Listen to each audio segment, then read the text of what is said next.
Hey everyone, welcome back and thanks for tuning in. According to a recent poll, there was a huge controversy surrounding the redesign for Cortana. In today's video, we'll be talking about how the Halo TV series creators responded to this controversy and other related news. Don't forget to let us know what you think down in the comments, and subscribe to the channel. Let's dive in. First, creators of the Halo TV series respond to Cortana's redesign controversy. Shaping Cortana to the surroundings has always been a priority. Cortana's conscientious makeover was addressed by the Halo TV series creators, who explained that they intended Master Chief's AI partner to seem extremely substantial on the show. Kiki Wolfkill, a studio leader at 343 Industries and Halo's executive producer, noted that the decision was partly influenced by technology, as the team loves to use the newest tools and make thoughtful design choices, as they have been doing for the decade-long game series. It's hilarious because we alter her look for each game, and technology is to blame for a lot of it, Wolfkill said. Because we had access to greater visuals, technologies, more pixels, and more effects as we progressed through the game generations,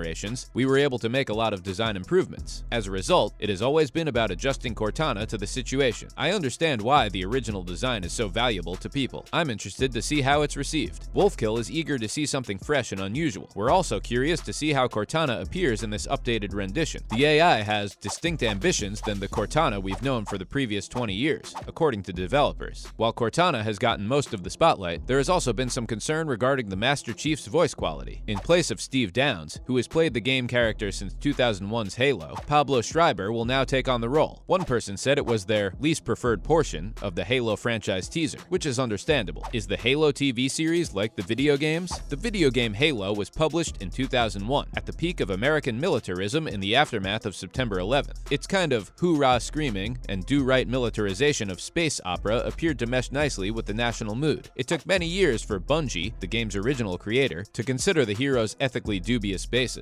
That is not the case with Paramount's Halo. The first episode finishes with a shocking and nerve-wracking confrontation, a powder bomb of already conflicting interests. The fact that the series is already exposing its layers and probable connections between human civilization as well as the ill-fated Covenant alien sect bodes well with the rest of the series. To build intergalactic security via its horrible super soldier experiments, the UNSC was more than ready to perpetuate a few war crimes, such as kidnapping children, including the Chief. As superpowered stormtroopers with excellent accuracy, these youngsters would become weapons to crush rebel outbreaks. It would take a long time again for the Master Chief to start doubting his orders in the scenario. Next, Halo fills the need in pulpy science fiction that it was always designed to fill. Fans of the game will be relieved to learn that the characters maintain faithful to the original material, while providing just enough early surprises to keep us guessing about what will happen next. Anyone unfamiliar with the Halo world may expect a gruff, war-ready, and thus far straightforward space opera with much to chew on for the next several episodes. For the time being, it's enough to ponder what type of guy the Master Chief will become. Halo, set in the 26th century, depicts mankind's brutal fight with the Covenant, a theocracy coalition of extraterrestrial races that consider humans as an insult to their gods, the Forerunners, and wage a genocidal holy war against them. The United Nations Space Command develops a force of genetically altered super soldiers known as Spartans, headed by Master Chief Petty Officer John 117, in order to protect numerous colonies around the galaxy. With Jen Taylor reprising her role as Cortana, other characters are portrayed by Pablo Schreiber, Natasha McElhone, Yaren Ha, Charlie Murphy, Shabana Azmi, Bokeem Woodbine, Natasha Kolzak, and Bentley Kalu. Pablo Schreiber will bring the famous Master Chief to life for Halo. Next, the TV program Halo is brutal, nasty, and gets off to a good start. Halo takes a lot of creative license in developing its own plot that isn't based in the sanctioned source material from the video game franchise, comics, or books. However, unlike Bebop, the Xbox series characters remain essentially intact. Halo chronicles the narrative of how a smaller-scale civil war among factions of humans and the ruling United Nations Space Command, UNSC, was disrupted by a mysterious, dogma-driven extraterrestrial force known as the Covenant in the first two episodes, which will be released to the public on March 24th. It's still a narrative about Dr. Catherine Halsey, the inventor of the USNC's Super Soldier Spartan program. Halsey, the surrogate mother of the series' protagonist, Master Chief, is still a cunning mad scientist. Captain Miranda Keyes of the US Navy is still trying her hardest to do good in a shady institution, and John 117, the Master Chief, stays true to the character's more current 343 Industries video game portrayal, with his predilection for stupid jokes and struggles with increasing self-awareness and independence. The most significant distinction between the games and the program is that Halo, created by Kyle Killen, Mind Games and the Beaver, and Steve Kane, The Closer and The Last Ship, begins with the Master Chief overcoming an identity crisis. The super soldier's thoughts alternate between his duties as a RoboCop-like interviewer intergalactic enforcer, and his desire to transform into a gentler, vaguer Terminator with a heart of gold. The show's most artificial story device, Chief's relationship with a miraculous old stone, an ever-reliable contemporary MacGuffin, serves as the catalyst for this self-awareness. However, during the first episodes, the ramifications of that internal conflict serve as the finest source of building friction between Master Chief's emerging sense of mortality and the UN Space Command's borderline fascist regime. The ethnic foundations of the game are also reflected in the show's casting and content. As a Korean, it must be reassuring to know that the language will continue to exist in the future. Kwan Ha, Yeren Ha, the second character during its first 2 episodes, gives a furious, though one-note performance as a surviving insurgent who aids the chief anchored in his values.